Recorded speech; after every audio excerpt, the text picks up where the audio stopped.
Welcome to this support webinar entitled 5LDO2, a support webinar for learners and centres.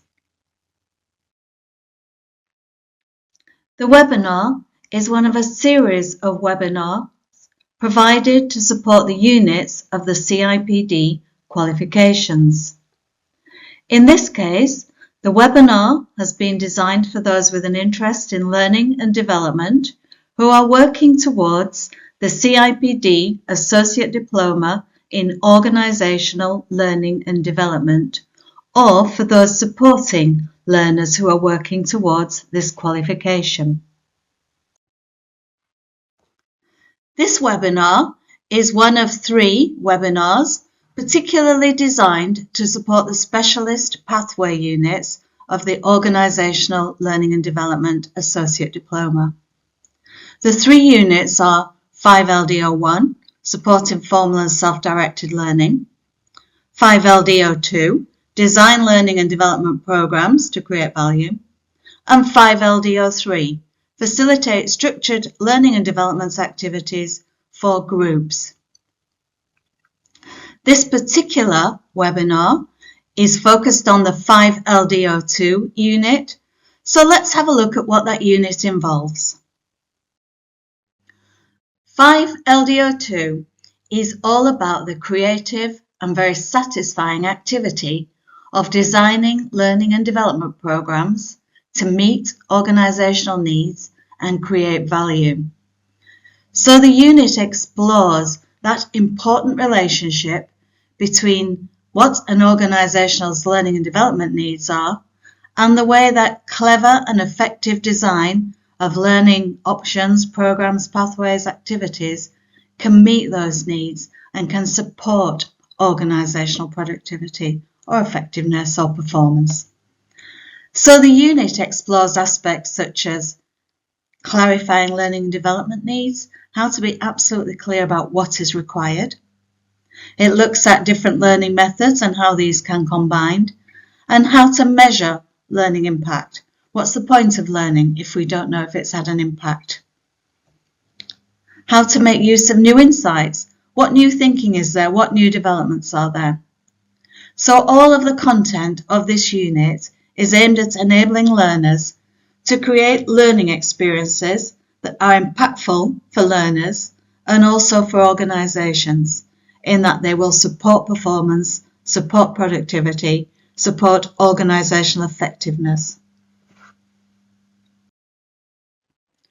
The assessment brief for 5LDO2 has been written to enable learners to meet all the assessment criteria within that unit. Because the assessment briefs are regularly updated, it's really important that learners and centres are working with the correct brief. This is the front page of the brief you should be working with, and you will see that it has the assessment ID, CIPD 5LDO2 2401, meaning that it is the first assessment brief issued in 2024. There are a couple of important notes at the bottom of the page. It says here that, as we've said, the brief was released in June 2024 and therefore it will expire in June 2026. And importantly, for both study centres and learners, assignments undertaken against this brief can only be moderated up to the window in September 2026. So September 2026 is the last moderation window for assignments done against this brief. So what does this assessment brief require of learners? Well, as with all assessment briefs, there are a number of tasks that have to be completed. In this case, there are 2 tasks. The first task, you can see there, seeks to assess your detailed knowledge and understanding of learning program design. So it's all about what do you know about designing learning and development. And task 2, the second task, seeks to assess your application of knowledge in relation to learning design. So you will see this theme throughout the 3 pathway units, There will be 2 tasks, and the first task will be focused on your knowledge and the second task on your ability to apply that knowledge. So let's have a look at task 1, the knowledge task.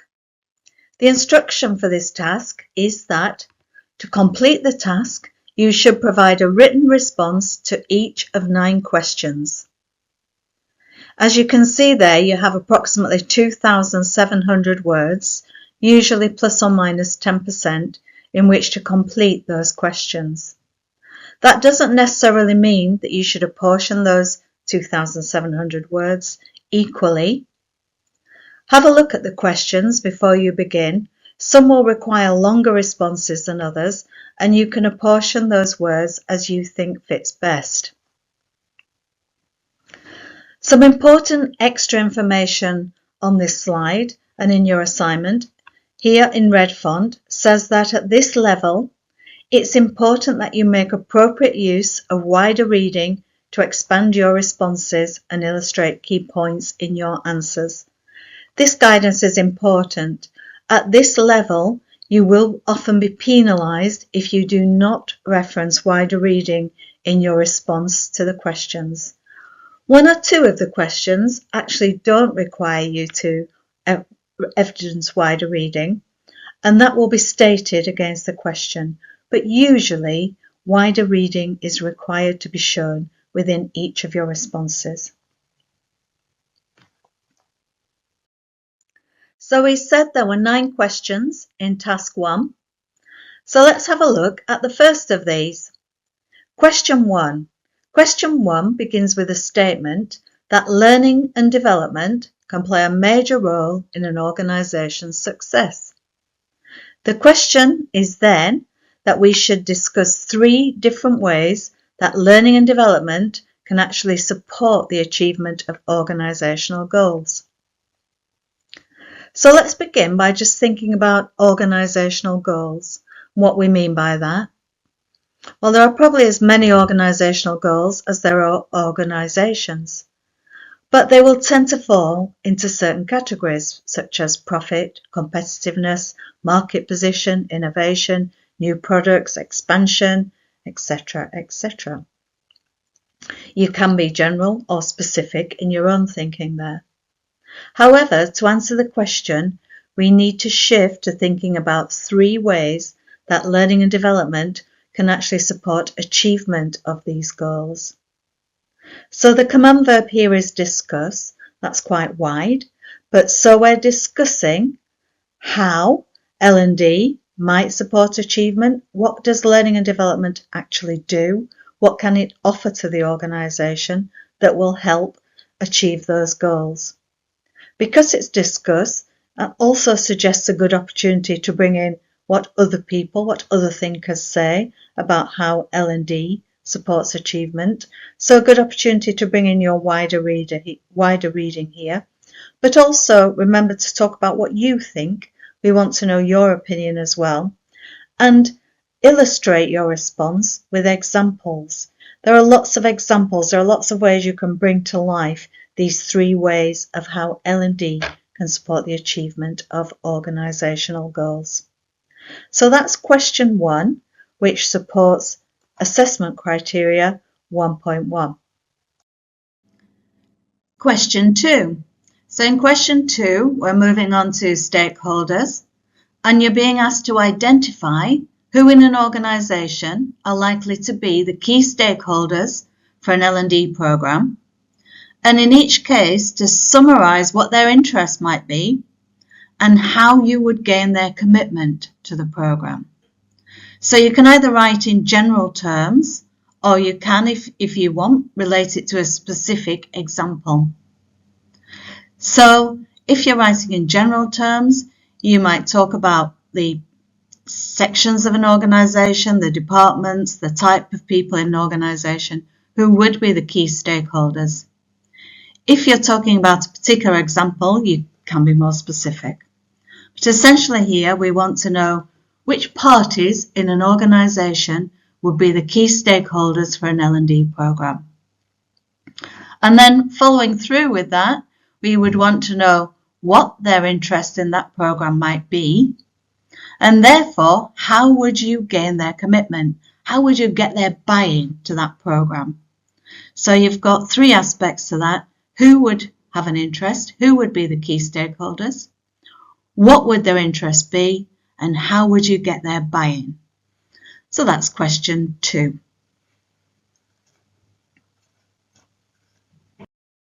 Question 3. Question 3 moves us on to identifying learning needs.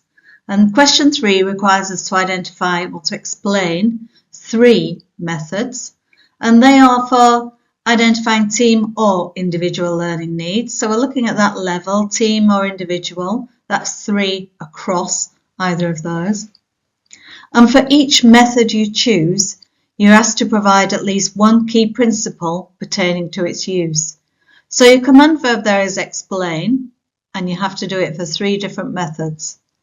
So decide on your methods, and for example, in explanation, you would talk about perhaps how you would use it, who would you use it for, when, give an example, when would it be best used, how would it be used, who would you apply it to. And then once you've talked about your method and explained it, give us a principle, at least one key principle, about the use of that method. So we're asked for 3 methods, and there is one example here in the middle box, in the orange box. So here we've used the example surveys. So surveys is a method you might use probably across a team to identify initial identification of some learning needs. So once you've explained surveys as a method, you would then go on to give your principle for use, and that might be, for example, about potential bias in survey questions. We do know that the kind of responses we get in a survey can be very much affected by the way a question is framed. So for our survey to be effective, we need to use as clean a language as possible, and so we need to check those questions for bias. So one principle when using surveys is very much around that language, bias, and questioning, framing the question. So that's just one example, but obviously you need to think about your 3 methods, explain them, and give at least one key principle pertaining to the use of that method. So that's question 3, which meets assessment criteria 1.3. Question 4 carries on the process from identifying learning needs. We're now looking at setting learning and development objectives. And there's 2 parts to this, really. The first part says, why is it crucial to set and agree learning and development objectives, set and agree clear objectives? And the second question is, how would you do this? So in terms of the why, again, you need to think around why it's important. You think about perhaps the consequences of not doing so. You could look at the importance from different perspectives. So think back to those stakeholders. Why is it important that they understand clear objectives, that they know exactly what's being promised? You might bring in some of your own experiences. You might have experiences of very clear objective setting. You might have experiences where you've been the learner in a situation where learning objectives were unclear, or maybe you've been a manager or a funder of learning that's had ambiguous learning objectives. So the first part is very much about why we need clear learning and development objectives. The second part is about how you would go about setting those objectives and also about agreeing them. So certainly when you're looking at setting learning objectives, there's a whole load of theory around that, and that's a great place to bring in some models, theory, different approaches, different ideas about how we can set learning objectives, learning outcomes, different terminology, all useful stuff for you to bring in and talk about here. Don't forget to talk also about how you would set them. Who would you agree them with? when, at what stage in the program. Is this the design stage? Is it in delivery? Who would you set them with? When and at what stage? So we're talking here for question 4, why you need to set clear objectives and how you would do this. Question 5. Question 5 continues that design process and asks us to consider different factors that should be considered when designing a learning and development program. So it specifically asks us to explore 3 factors to consider and their potential impact. It goes on to give us a further guidance that those 3 factors should include one from each of the boxes below.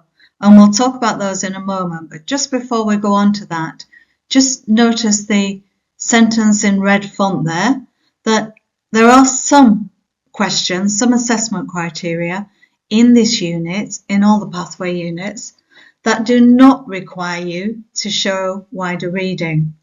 So that doesn't mean you can't. There's no harm in including wider reading, and it may well enhance your answer, but you would not be penalised in this question if you did not include reference to wider reading, whereas in other ACs you would be penalised. So let's go back to that question. Question 5 says explore 3 factors to be considered when designing an L&D programme, and for each their potential impact. And your response to this question should include 1 legal factor, and it gives the example of health and safety requirements, 1 logistical factor, and we have the example of a geographically spread workforce, and 1 financial factor, such as budget limitations. Now, although you have to include 1 from each of those 3 categories, the examples you're given there are just examples. They are just to help you understand the category. There's nothing to say that you have to or should work with those examples. You should come up with your own 3 factors to be considered, as long as it is 1 from each of those categories. So what do we mean by explore? Well, explore is a very wide command verb. It really gives you sort of freedom to look into whatever aspects of the subject you want, but I would describe it probably as explain and discuss. So perhaps you might, with your factor, certainly describe what it is, and then what would you consider about it? What is it about it that you would need to consider? Why is that factor important? What impact could that factor have? So if we're taking about the example in the middle there, geographically spread workforce, why do I need, as a designer, why would I need to consider that when I'm designing a program? Well, because it might affect how people can access it. It might affect the language that's used. It might affect the timings involved. There are all kinds of impact that factor could have. So that would be one of my factors, for example, here, and I would, for this question, describe it and then go on to explore why it's important and what its impact could be. And of course, you do that for one of each of those types of factors. So that's question 5. Question 6. Moving on in that design process, we're now looking at how we can build inclusivity and accessibility into our learning and development programs. So, what do we mean by inclusivity and accessibility?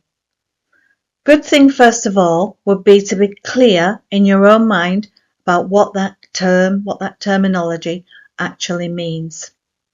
So you can look at it as 2 separate concepts, inclusivity and accessibility.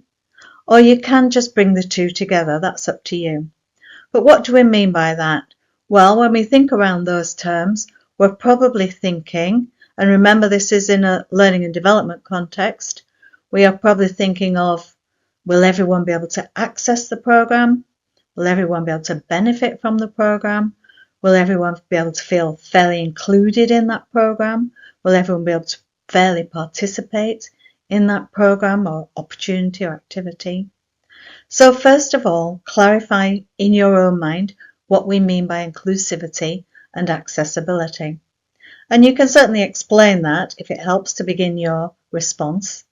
But the important part of this question, the thrust of the question, is that you explain 2 ways that inclusivity and accessibility can be built into learning, and that this is done at the design stage. So think about 2 ways, choose your own 2 ways that you could build into your design. So these might be things about looking back at that definition above. What would make it possible for everyone to access? How are you going to ensure everyone can access? What way could you use to make sure everyone benefits from the programme? What way could you use to make sure that people can participate fairly and feel included in the learning and development event? So once you've clarified what inclusivity and accessibility is, it's important to answer the question clearly by explaining 2 different ways that you could build that inclusivity and accessibility into your design and how you would do this at the design stage. So that's question 6.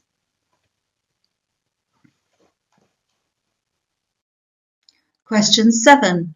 Continuing that design process, we're now moving on to the very important concept of impact measurement and evaluation.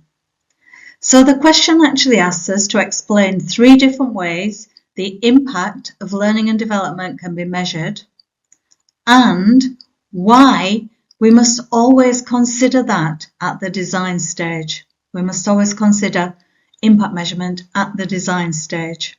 So 2 parts to that question. So if we take the first part, different ways.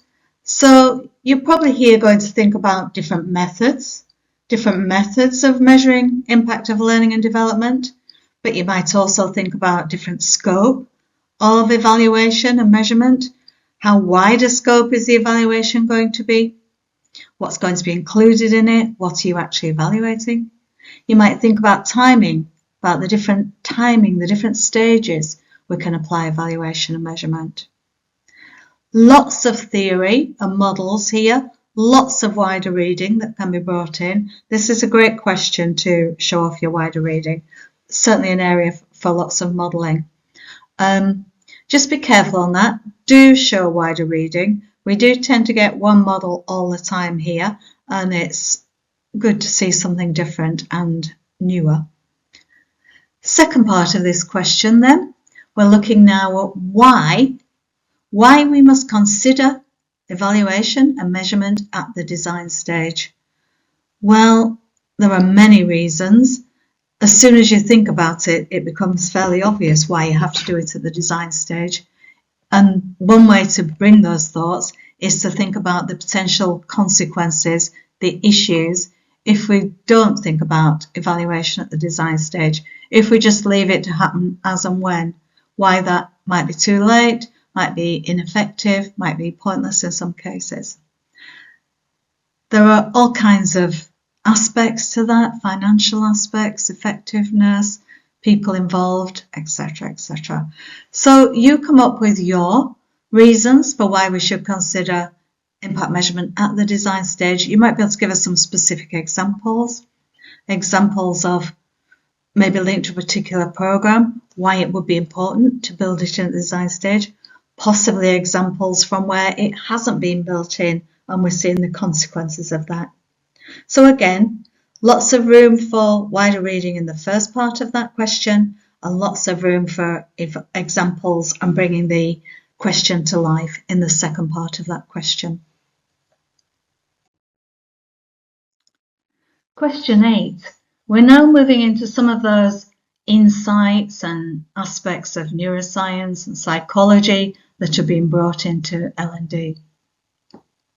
So the question specifically asks you to assess how one aspect of psychology, learning-related psychology, and one aspect of neuroscience have influenced approaches to the design of learning and development. So again, another area that needs wider reading. You would need to have read around this subject to be able to answer this question, and you need to reflect that wider reading in your response. It's quite a complex area, learning related psychology. You could do a master's degree just in that, and equally in neuroscience. So we're not asking for an essay on either of those things. We're asking for you to take one aspect of each and think about how that has affected L&D.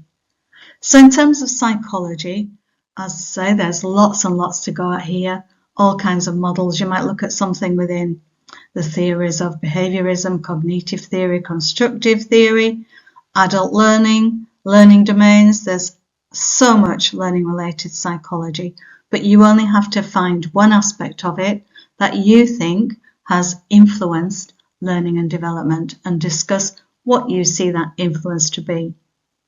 You might also want to assess whether it's been a good or a bad thing. Has that aspect of psychology improved learning and development? Equally, neuroscience. There might be some aspect of neuroscience that you're particularly aware of that has influenced learning and development for you. Again, a huge area, lots of quotes, definitions, opinion, ideas, models, theories, acronyms, all kinds of things there for you to think about and bring into your answer. You might also, when answering this question, just consider, just because it is psychology or neuroscience, just because it comes from science ostensibly, doesn't mean that it's always valid. Science has been proved wrong, so it doesn't always assume. So think as well that some models and theories we use do not have a scientific basis, and some maybe may have false science or incorrect science. So we're talking about how learning and development has been influenced by psychology and neuroscience. And there is lots and lots of reading, thinking, and referencing to do there. Question 9. Moving on in that design process, question 9 asks us to discuss a range of learning and development delivery methods and how they can be blended to form engaging and effective L&D programs. So 2 parts to this question. Let's take that first part first, which is about discussing a range of learning and development delivery methods. Well, there are many methods to go at there. So maybe 3, 4, 5, a range of methods to discuss. There's a few examples there, but there are many more. You choose what you want to discuss. And when you have talked about those methods, and by discuss, that would usually be explaining them, maybe talking about what other people say about them, explaining them and how they would be used. And then moving on to the second part of that question, how those methods could be blended. So this is a great place to bring in some wider reading. There's quite a lot of writing on blending learning and development methods. And a number of factors that can be considered. We know that it's not just about putting any methods together in any old order. There is a kind of quote unquote science to blending methods. So factors that you can consider here, you might consider what methods work well together, and that might be contextual. So what methods work best in certain contexts, what methods are best combined in certain contexts. You might consider particular examples. You might be able to, in fact, I would recommend that you do provide examples of good combinations of learning in relation to specific needs or workplace settings. So think about how they can be blended, use the wider reading to inform your answers, and give examples. Give examples to bring to life your thinking on good combinations of L&D methods.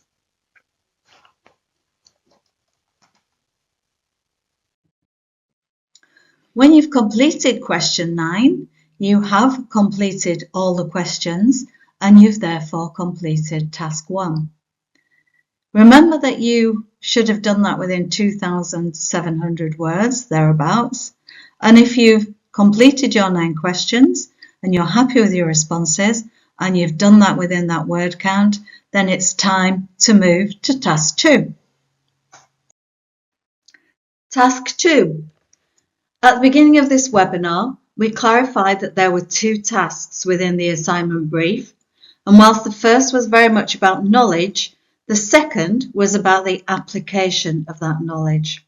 So this is the second task, which is very much about application of knowledge.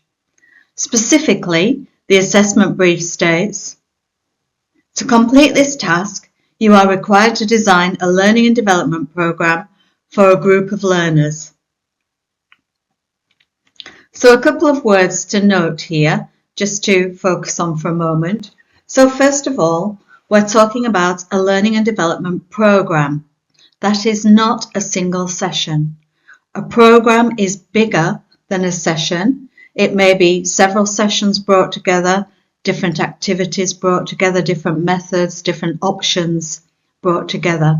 A program is more complex. It's about combining methods and activities to create something which will have a longer duration than a session. Could be over a day or so, but could also be over several weeks, could be over months. A program is something bigger and more complex than a single session. It should perhaps be noted that you're not at any point expected to deliver this program. This is purely about designing a program. So you can be as creative as you like here. At no point are we going to ask you to deliver this program. The other thing to note in this task, though, is that the program you design is for a group of learners. So we're not looking here for a program for an individual, but for a group of learners.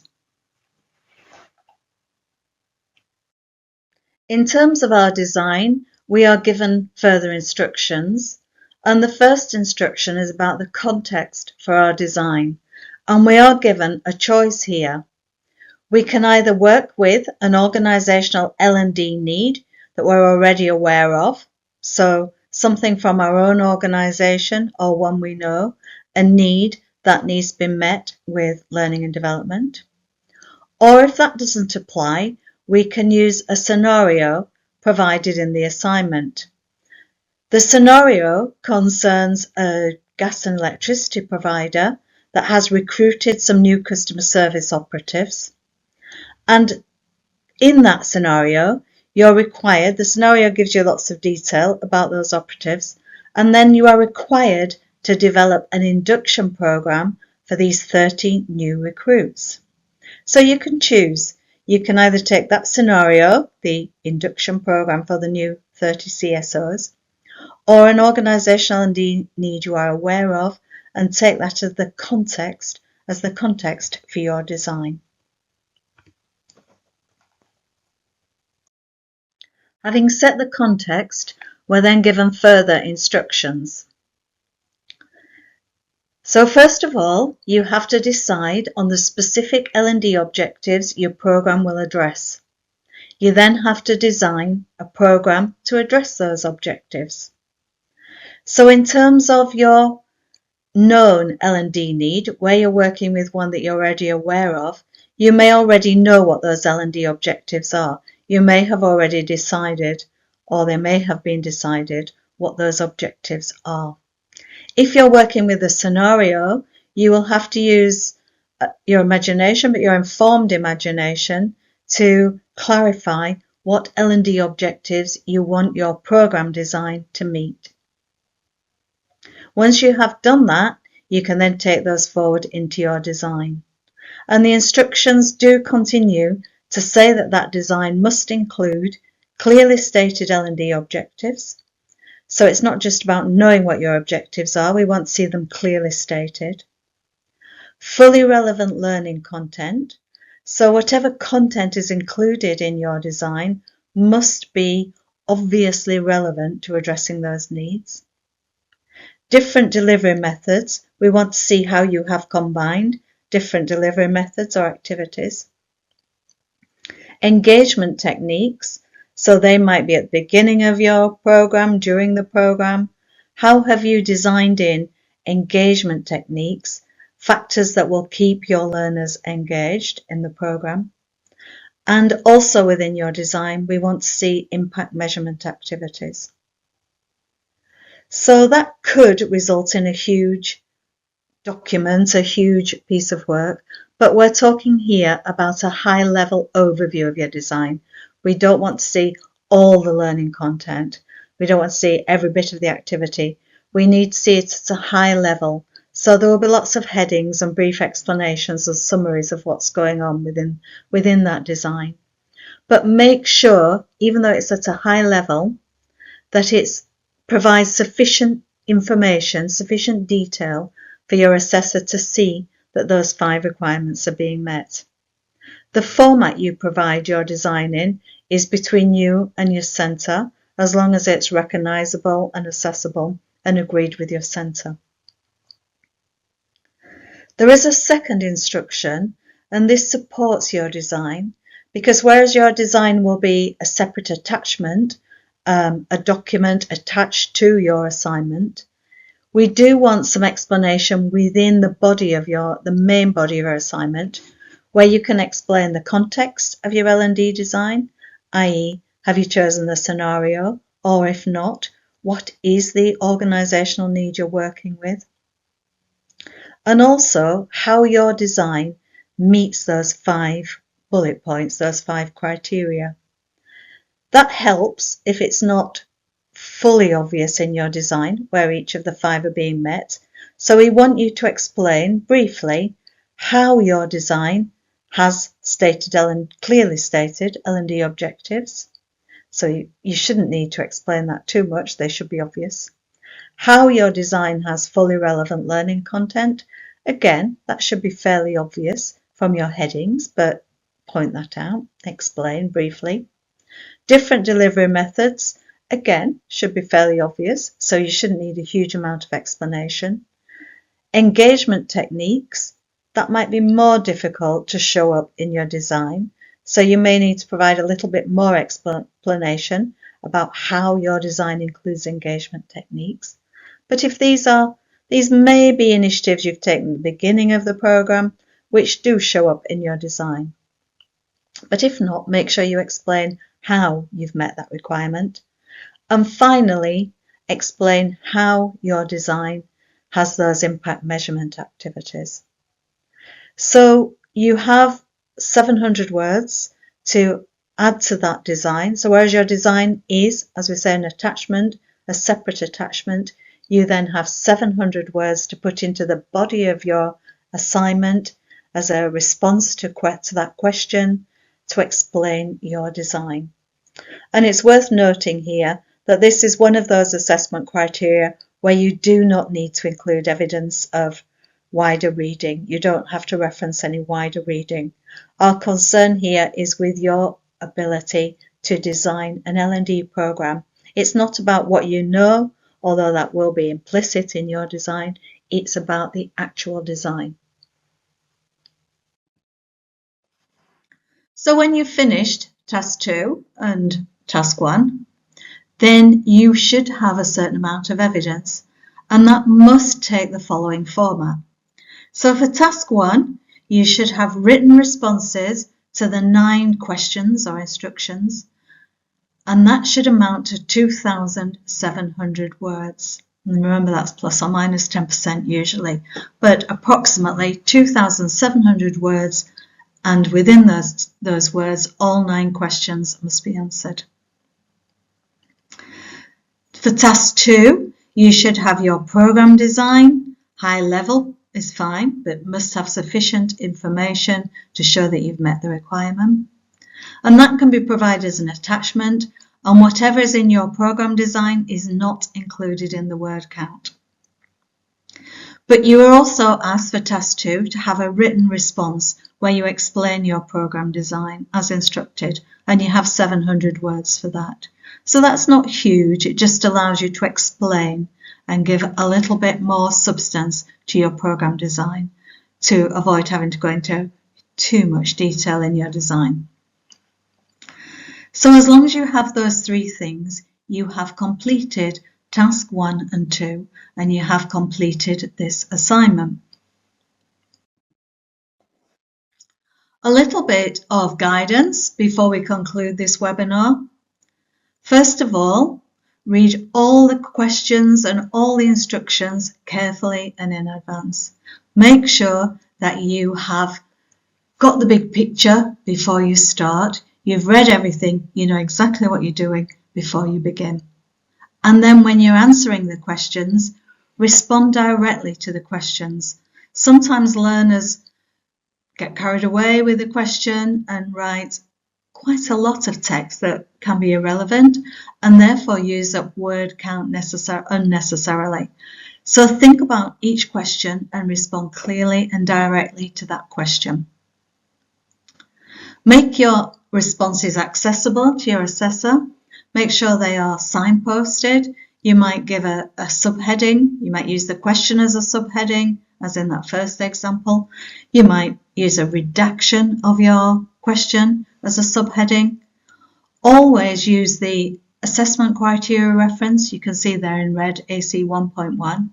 And each question will have an assessment criteria reference, AC 1.1, 1.2, etc. It's very good practice to always use those so there's no doubt which question you're answering, which assessment criteria you're responding to. Don't forget about that evidence of wider reading. It's so important at this level that you are able to read around the subject, take in that reading and refer to it to expand your own answers. And finally, make sure you comply with those evidence and word count requirements. When you've taken all of that on board, your assignment should be complete. Couple of admin things left to check. First of all, make sure your assignment has your name and learner number on it so that it can always be attributed to you. Make sure you've proofread, that you have a clear layout back to those subheadings and assessment criteria references. Check that you're in line with word count. And above all, make sure you submit your assignment on time. When you have completed everything we have discussed in this webinar, you will have completed your assignment. So well done. At this point, you have now concluded this webinar, and we hope you have found it helpful. If so, please note that there are recorded webinars available for other units in the CIPD suite of qualifications. So thank you for staying with us and good luck with your assignment.